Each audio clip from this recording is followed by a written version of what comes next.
साली आधी घरवाली।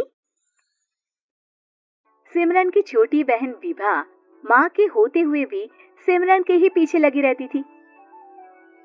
सिमरन, आ गई हो तो इसे खाना खिला दो। बोल रही है तुम जब तक नहीं खाओगी ये भी नहीं खाएगी। क्या है विभा, तुम खा लिया करो ना, मुझे ऑफिस से आने में देर हो जाती है। और कोई छोटी बच्ची तो हो नहीं तुम जो खाना भी नहीं खाती हो कि दीदी आएगी तो ही खाऊंगी। हाँ हाँ, छोटी बच्ची ही समझ लो। और एक बात, जब आपको पता है कि मैं आपके बिना नहीं खाती हूँ तो रोज रोज क्यों बोलती हो? अरे क्या है ये, दोनों बहनें कम माँ बेटी ज्यादा लगती हो। अरे दीदी की शादी हो जाएगी तब क्या करेगी बोल? जब होगी तब की तब देखेंगे। मैं तो दीदी के साथ ही रहूंगी हमेशा। दोनों की शादी ऐसे घर में कर देंगे जहाँ दो भाई हो। खैर, मामला आया गया हो जाता है। एक दिन सिमरन के पापा जब घर आते हैं। तुम लोगों के लिए अच्छी खबर है। वर्मा जी है ना मेरे दोस्त, उन्होंने सिमरन बेटी के लिए रिश्ता बताया है। बहुत अच्छा लड़का है, सिमरन को भी पसंद कर लिया है और कल वो लोग आ रहे हैं सिमरन को देखने अपने घर। सिद्धांत अपने माता पिता के साथ सिमरन को देखने आता है। उसे सिमरन अच्छी लगती है और शादी तय हो जाती है। सिद्धांत की माँ कहती है, अब तो हम लोग ले जाएंगे जल्द ही अपनी सिमरन को यहाँ से। अरे हाँ हाँ, क्यों नहीं, आपकी ही है अब तो हमारी बेटी। दूर खड़ी विभा सब सुन रही होती है। अब तो दीदी की शादी हो जाएगी, फिर तो वो चली जाएंगी। दीदी के बिना मैं कैसे रहूंगी? कुछ ना कुछ तो करना ही होगा जिससे दीदी की शादी ही ना हो। सभी के जाने के बाद क्या शादी के बाद दीदी हम लोगों के साथ नहीं रहेंगी? अरे नहीं तो फिर क्यों रहेगी, शादी हो जाएगी तो अपने घर चली जाएगी ना। तो मैं भी जाऊंगी उनके साथ, मेरा भी सामान पैक कर देना। अरे कैसे बात कर रही हो विभा, दीदी के ससुराल छोटी बहन नहीं जाती। हाँ, कभी कभी जाकर मिलाना और रोज फोन पर भी बात कर लेना, ठीक है? नहीं पापा, आप तो जानते हैं मैं दीदी के बिना खाना भी नहीं खाती, ना ही मुझे उनके बिना नींद आती है।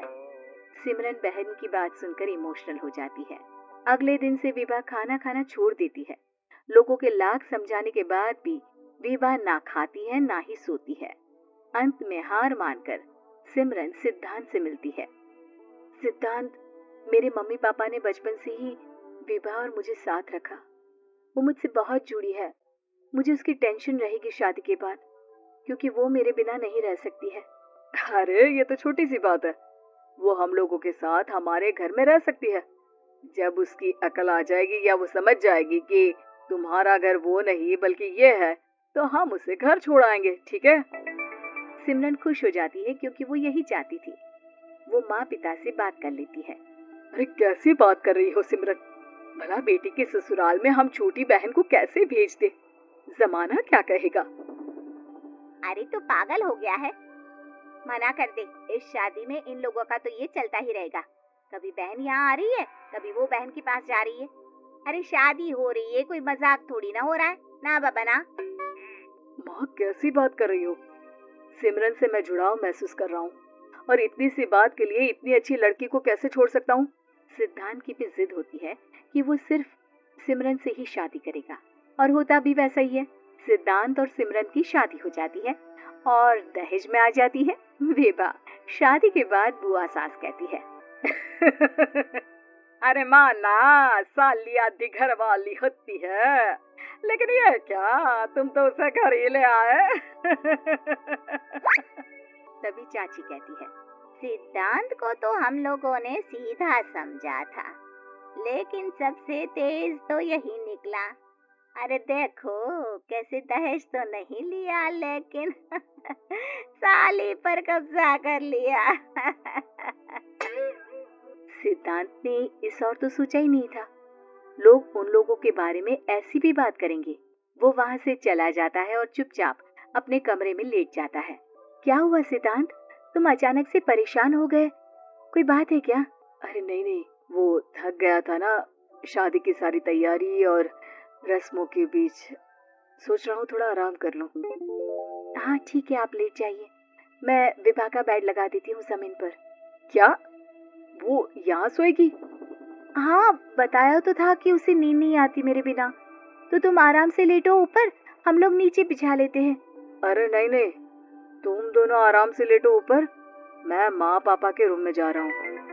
सिद्धांत वहाँ से दूसरे कमरे में चला जाता है, जहाँ सिद्धांत के पिता उससे कहते हैं, क्या बात है बेटा, तू उस कमरे में क्यों नहीं सो रहा? बहू से लड़ाई हो गई है क्या शादी के पहले दिन ही? अब नहीं पापा, वो दोनों बहनों को बात करनी थी और मुझे नींद आ रही है, तो मैं यहाँ सोने चला आया। अगले दिन सिद्धांत तैयार होकर ऑफिस जाता है।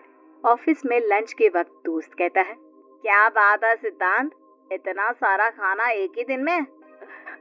हाँ यार, वो सिमरन को खाना बनाने का शौक है तो उसी ने बनाया है।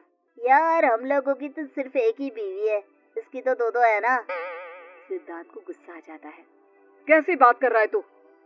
अरे तू तो भाग्यशाली है जो बीवी के साथ साथ साली भी आ गई। अरे साली लोगों की तो आधी घरवाली होती है, तुझे तो पूरी की पूरी मिल गई। सिद्धांत का पारा अब 7वें आसमान में पहुंच जाता है। वो खड़ा होकर उस लड़के से लड़ने लगता है। हाँ, मेरी शादी में मेरी बीवी के साथ मेरी साली भी आई है, ये सच है, लेकिन सिर्फ कुछ समय के लिए, क्योंकि उसने सिमरन को बचपन से ही माँ की तरह देखा और यूं अचानक वो सिमरन से अलग नहीं रह सकती थी। इसलिए सोचो, अगर मेरी बीवी उसके लिए माँ का स्थान रखती है तो मेरा दर्जा क्या हुआ? तभी वहाँ बॉस आ जाता है। माफ करना सिद्धांत, यहाँ इस मेंटल लेवल के लोग हैं, जरूरी नहीं साली सिर्फ आधी घरवाली ही हो, कभी वो छोटी बहन तो कभी बेटी भी होती है। वेल डन सिद्धांत। सिद्धांत को अब ऑफिस में कोई कुछ नहीं कहता, लेकिन आस पड़ोस का वो तो वही हाल रहता है। सिद्धांत ऑफिस से घर की ओर आ रहा होता है कि रास्ते में उसे अपनी कॉलोनी का दोस्त मिल जाता है। क्या बात है, चेहरे की चमक बता रही है, शादी से बड़ा खुश है तू, क्यों? हाँ यार, अच्छी लड़की और अच्छा परिवार मिलना कहाँ होता है जल्दी आजकल। यार हमें भी दिला देना ऐसा परिवार जहाँ एक के साथ एक फ्री की स्कीम चल रही हो। सिद्धांत को फिर गुस्सा आ जाता है। वो दोस्त को मारने के लिए हाथ उठाता ही है कि वहाँ विभा आ जाती है। अरे जीजू रहने दीजिए ना, ये लोग नहीं समझेंगे कि इंसानियत क्या होती है। ये सच है कि दीदी से कैसे दूर रहना ये मुझे पता नहीं था। आपने मुझे दीदी के पास रहने का मौका देकर ये समझने का मौका दिया कि लड़की का असली घर उसका ससुराल होता है। मैं समझ चुकी हूँ, मैं जा रही हूँ जीजू, लेकिन मैं खुश हूँ कि आपने मुझे अपनी छोटी बहन समझा। सभी उन लोगों को देखकर ताली बजाने लगते हैं। विभा अपने घर चली जाती है और सिद्धांत खुशी खुशी सिमरन के साथ